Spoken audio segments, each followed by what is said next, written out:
नमस्कार दोस्तों, कैसे हैं आप लोग। आशा करते हैं आप लोग अच्छे होंगे, स्वस्थ होंगे और अपने अपने टाइम में व्यस्त होंगे।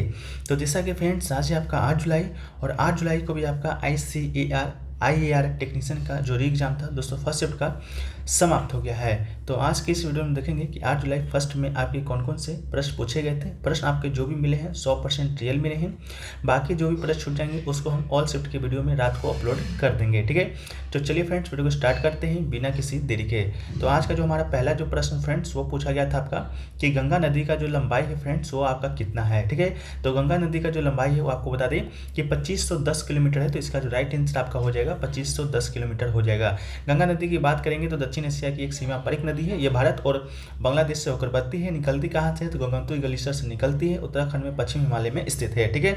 ये दोस्तों आपका गंगा नदी से कुछ इंपॉर्टेंट फैक्ट्स हैं। कुछ आपके बाएं तट की सहायक नदियां हैं जैसे कि गंगा नदी की, जैसे कि गंडक है, घाघरा है, कोसी है, रामगंगा है और महानंदा है। इसके अलावा दाएं तट की सहायक नदियां में देखें तो यमुना है, सोन है, दामोदर है, तमसा है, पुनपुन है। तो इन सभी फैक्ट्सों को दोस्तों आपको क्या करना है, याद कर लेना है, ठीक है फ्रेंड्स। चलिए वीडियो में आगे बढ़े फ्रेंड्स। से पहले आपको बता दें कि बहुत सारे स्टूडेंट का कमेंट आ रहा था कि सर ये आपका टेस्ट जो मॉक है वो कहाँ से लगाना है, तो ठीक है। तो मॉक के लिए दोस्तों सबसे बड़ा जो हमको प्लेटफॉर्म दिखता है वो दोस्तों आपका है टेक्स्ट बुक, ठीक है। टेक्स्ट बुक दोस्तों सेल चल रहा है आपका सिलेक्शन का पर्सन सेल के नाम से। 6 से 8 जुलाई लास्ट डेट है।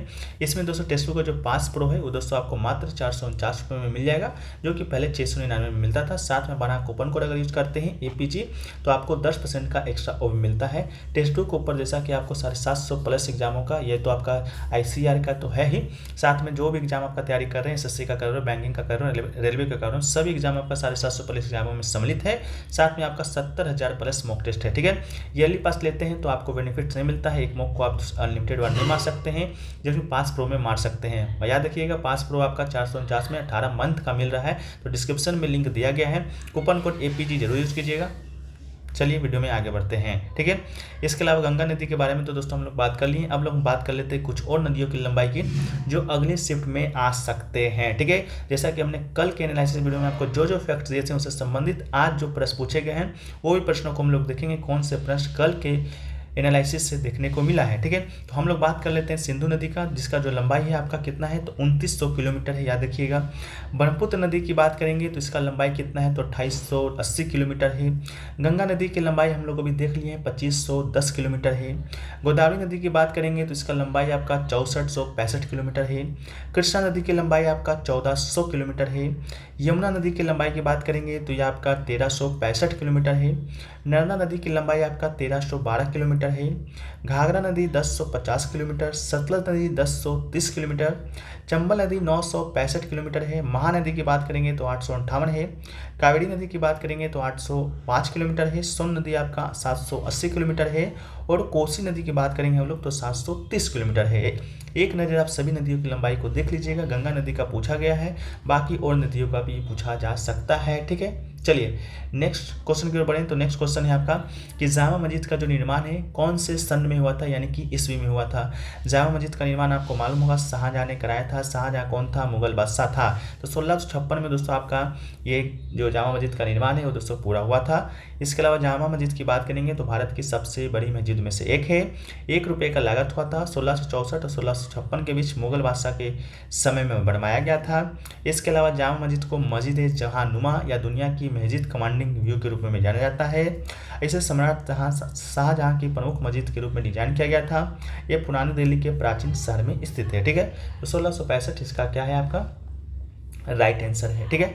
नेक्स्ट क्वेश्चन देखिए पूछा गया था, ये क्वेश्चन देखिए कल का रिपीटेड क्वेश्चन आपसे पूछा गया था। आप बोलिएगा सर एनालिसिस देखने से क्या होता है, तो आपको यही होता है कि आपको 4 से 5 जो क्वेश्चन है आपको रिपीटेड ही देखने को मिलते हैं। बाकी भी जो क्वेश्चन होते हैं आपका फैक्ट से जुड़े ही रहते हैं। तो एक क्वेश्चन आपका ये कल भी पूछा गया था। 1972 में पश्चिम बंगाल वन विभाग ने राज्य के दक्षिण पश्चिम जिलों में निम्नलिखित डैश सोनों को पुनर्जीवित करने में अपनी विफलताओं को मान्यता दी थी। ऑप्शन में पलाश दिया गया था, साल दिया गया था, पियाल दिया गया था, सैगुन दिया गया था। जिसका जो राइट आंसर है आपका क्या हो जाएगा, साल हो जाएगा। कल भी हमने आपको बताया था 1972 में अरवरी वन रेंज के अवक्रमित साल वनों को पुनर्जीवित करते हुए वन विभाग को अपनी गलती का एहसास हुआ। अरवरी जंगल पश्चिम बंगाल के मिदानपुर जिले में स्थित है और पुलिस निगरानी के पहले के तरीके को पूरी तरह से विफल थे, क्योंकि वो अफसर स्थानीय लोगों के साथ अक्सर संघर्ष करते थे। इसने संरक्षण कार्यक्रम से लोगों को अलग थलग कर दिया था। ठीक है, नेक्स्ट क्वेश्चन पूछा गया था 1970 में पेड़ से संबंधित कौन सा आंदोलन हुआ था। ये भी प्रश्न आपका रिपीटेड है, कल भी पूछा गया था। तो चिपको आंदोलन आपका राइट आंसर हो जाएगा। चिपको आंदोलन मूलतः उत्तराखंड के वनों की सुरक्षा के लिए वहाँ के लोगों के द्वारा 1970 के दशक में आरंभ किया गया था। इसके अलावा इसमें लोगों ने पेड़ों को गले लगा लिया था, पेड़ से चिपक गए थे, इसका आंदोलन का नाम चिपको आंदोलन हो गया था, ताकि उन्हें कोई काट ना सके। यह आलिंगन दर असल प्रकृति और मानव के बीच प्रेम का प्रतीक बना और इसे चिपको की संज्ञा दी गई थी। जब यह आंदोलन 1970 के दशक में हुआ था तो यह आपका पड़ता था चमोली, जो जगह का नाम है वो आपका पहले यूपी में पड़ता था, फिर यूपी से उत्तराखंड टूट गया तो अभी क्या पड़ता है, उत्तराखंड में पड़ता है। ठीक है, नेक्स्ट क्वेश्चन पूछा गया था कि 1889 में गुजरात में कौन सा डैम बना था और उसका क्या पूछा गया था, एरिया पूछा गया था। ठीक है, कि कितना एरिया में वो डैम बना हुआ है। प्रश्न का जो आंसर है मिल नहीं पाया है, तो इसका हम लोग कमेंट PDF में देने का प्रयास करेंगे। PDF टेलीग्राम पे मिल जाएगा, लिंक डिस्क्रिप्शन में दिया गया है। ठीक है, या आप लोग को मालूम है तो इसका आंसर, ये क्वेश्चन थोड़ा सा मिसस्पेल्ड है तो आप लोग कमेंट सेक्शन में जरूर बताइएगा। अगला क्वेश्चन पूछा गया था आमतौर पर जो बेस्टिल दिवस के रूप में मनाया जाने वाला जो आपका फ्रांस का राष्ट्रीय दिवस है वो हर साल किस तारीख को मनाया जाता है। तो बेस्टिल जो दिवस है फ्रांस में आपका 14 जुलाई को मनाया जाता है, जो कि राइट आंसर हो जाएगा। ठीक है, 14 जुलाई को फ्रांस का राष्ट्रीय दिवस 14 जुलाई को बेस्टिल दिवस के रूप में मनाया जाता है। 14 जुलाई को क्या हुआ था, तो 1789 में फ्रांस की क्रांति हुआ था, आपको मालूम है।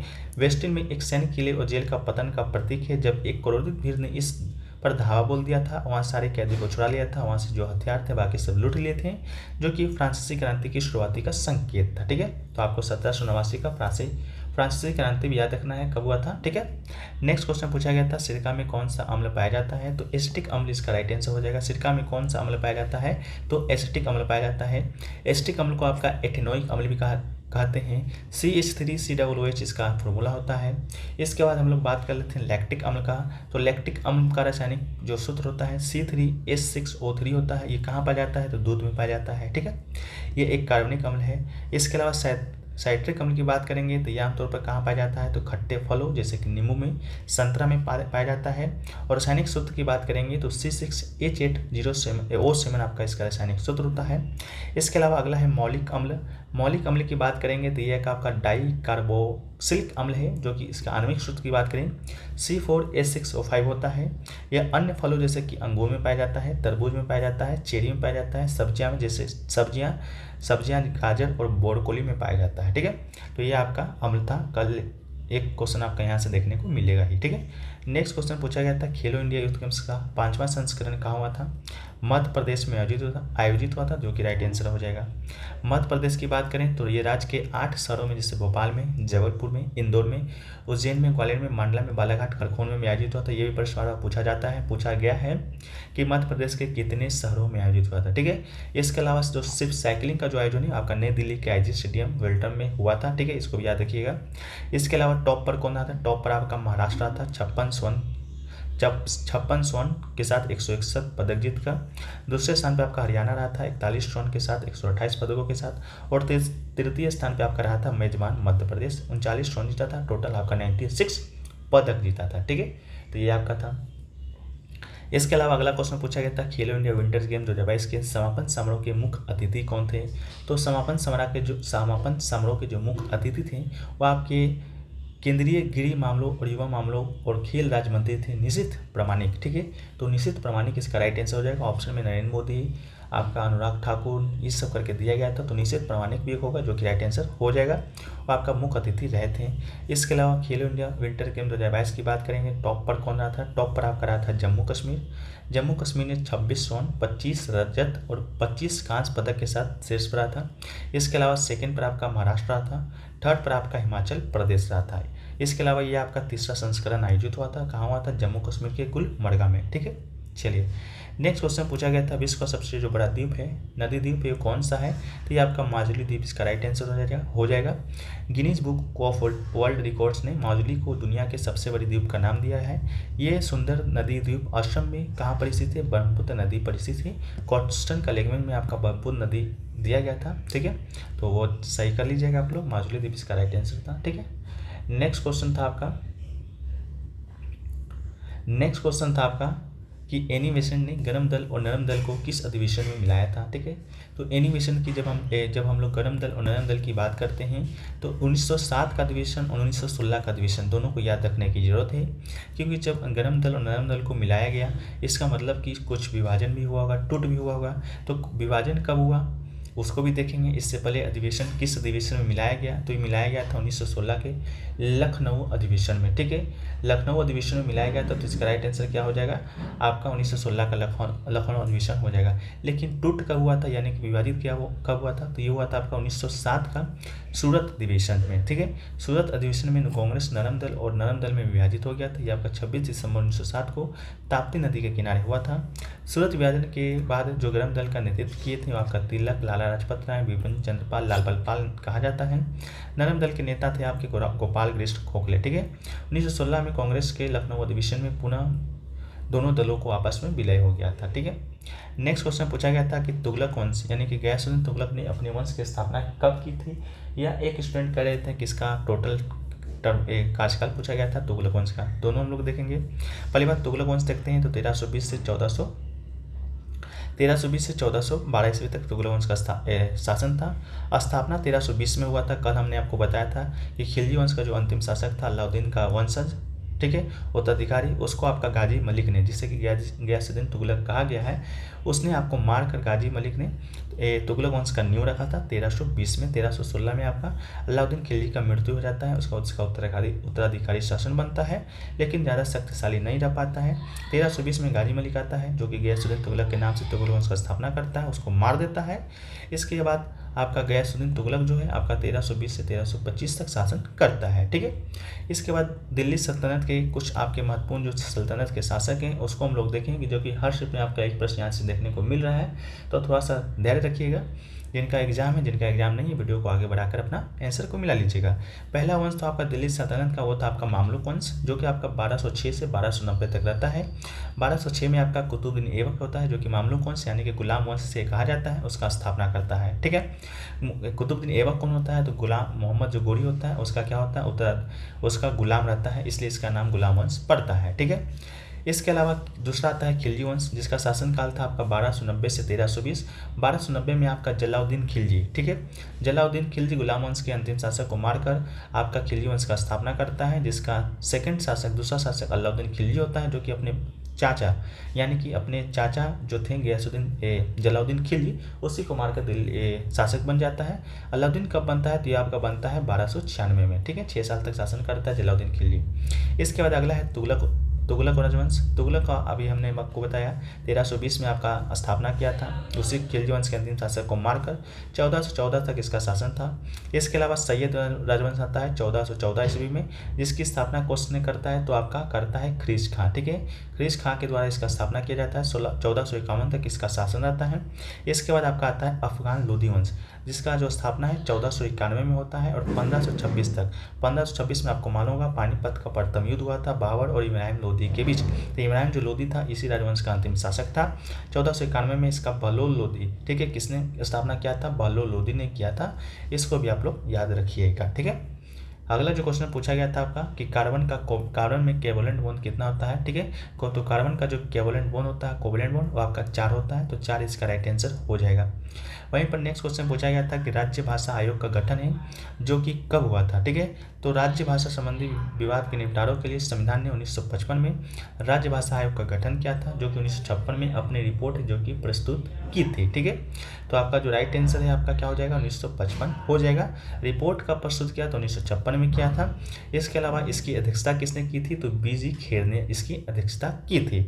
इसके अलावा अनुच्छेद 343 क्या कहता है, तो अनुच्छेद 343 कहता है कि संघ की जो राजभाषा होगी वो आपका हिंदी होगी और जो लिपि होगी वो आपका देवनागरी होगी। तो इसको भी याद रख लीजिएगा, ये भी क्वेश्चन बार बार पूछा जाता है। ठीक है, एक क्वेश्चन देखिए पूछा गया था कि 2011 की जनगणना के अनुसार एसटी का साक्षरता दर पूछा गया था। अगर पूछा गया होगा इसका राइट आंसर 59% हो जाएगा। इसके अलावा एसटी की हम लोग जब बात करते हैं, कल बार बार ये क्वेश्चन पूछा गया था हर शिफ्ट में, तो एसटी का जो परसेंटेज है पूरे भारत में वो है आपका 8.6% 2011 की जनगणना के अनुसार। इसके अलावा एससी का जो परसेंटेज है वो आपका है 16.6%। बार बार कल ये तीनों शिफ्ट में लगभग पूछा ही जा चुका है, तो इसको भी याद रख लीजिएगा। इसके अलावा एक क्वेश्चन देखिए पूछा गया था कि द्रोणाचार्य अवार्ड लाइफ टाइम किस खेल से संबंधित है। ये क्वेश्चन का सत्यापन हम नहीं करते हैं क्योंकि स्टूडेंट के द्वारा कंफर्म नहीं बताए गए हैं, लेकिन स्टूडेंट के द्वारा कुछ बताए गए थे कुछ स्टूडेंट के द्वारा।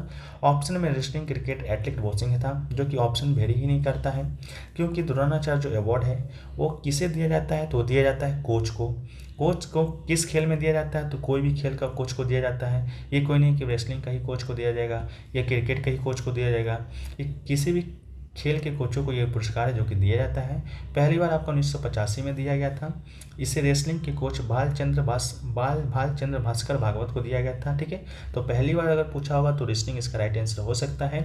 कल पूछा गया था कि रोहित शर्मा के कोच को कौन सा पुरस्कार दिया गया था, तो द्रोणाचार्य अवार्ड ही दिया गया था। दिनेश जवाहरलाल रोहित शर्मा के कोच हुआ करते थे। ठीक है, इसके अलावा आपको बता दें अगला जो क्वेश्चन पूछा गया था वो क्वेश्चन देखिए पूछा गया था आपका कि इनमें से कौन सा ऑब्जेक्ट है जो कि ब्रॉड व्यू दिखाता है। ठीक है, ये क्वेश्चन पूछा गया था। ऑप्शन में शायद आपका दिया गया था उत्तल लेंस, एक आपका दिया गया था उत्तल दर्पण, एक दिया गया था अवतल लेंस। ठीक है, तो इसका आंसर भी मुझे नहीं मालूम है, आप लोग कमेंट सेक्शन में डिस्कस कर लीजिएगा। एक क्वेश्चन देखिए इस प्रकार करके पूछा गया था कि किस में ब्लड है जो कि एक बार सर्कुलेट होता है या होगा। इस प्रकार का लैंग्वेज का कोई क्वेश्चन था, कमेंट में आप लोग बताइएगा। क्वेश्चन का लैंग्वेज नहीं मिल पाया है। एक आपका आया था प्लांट में लार्ज उससे संबंधित भी कोई प्रश्न था, स्टूडेंट आधा ही बेच के छोड़ दिए हैं। पूरा क्वेश्चन है जो कि बता नहीं पाए। तो आप लोग से निवेदन है कि जो भी क्वेश्चन छूट गए होंगे आप लोग इसको क्या कीजिएगा, लैंग्वेज में लिख के बता दीजिएगा। बाकी हम लोग इसको पीडीएफ में शामिल करने का प्रयास करेंगे और रात को जो आपका ऑल शिफ्ट का वीडियो आएगा उसमें भी हम लोग इसको डाल देंगे। ठीक है, तो चलिए वीडियो आपको कैसा लगा कमेंट सेक्शन में बता दीजिएगा। बाकी वीडियो पसंद आया है तो वीडियो को लाइक कर दीजिएगा। चैनल पे अगर आप नए हैं चैनल को सब्सक्राइब कर दीजिएगा। ICAR टेक्नीशियन से जुड़े हर पल अपडेट के लिए। और अगर आप टेक्स्ट बुक को मॉक देना चाहते हैं तो अभी ऑफर चल रहा है, आप लोग जाकर वहाँ पर मॉक दे सकते हैं। 449 रुपये में टेक्स्ट बुक का पास प्रो 18 मंथ के लिए ले सकते हैं। टेक्स्ट बुक का पास प्रो अगर आप लेते हैं तो इसमें एक मॉक को अनलिमिटेड बार दे सकते हैं और आपको प्रीवियस से जो क्वेश्चन होता है उसको भी डाउनलोड कर सकते हैं। ठीक है, तो जाइए डिस्क्रिप्शन में लिंक है, लिंक डिस्क्रिप्शन में, कूपन कोड APG जरूर से यूज कीजिएगा। मिलते हैं हम लोग नए वीडियो में, जब तक के लिए जय हिंद, जय भारत, वंदे मातरम।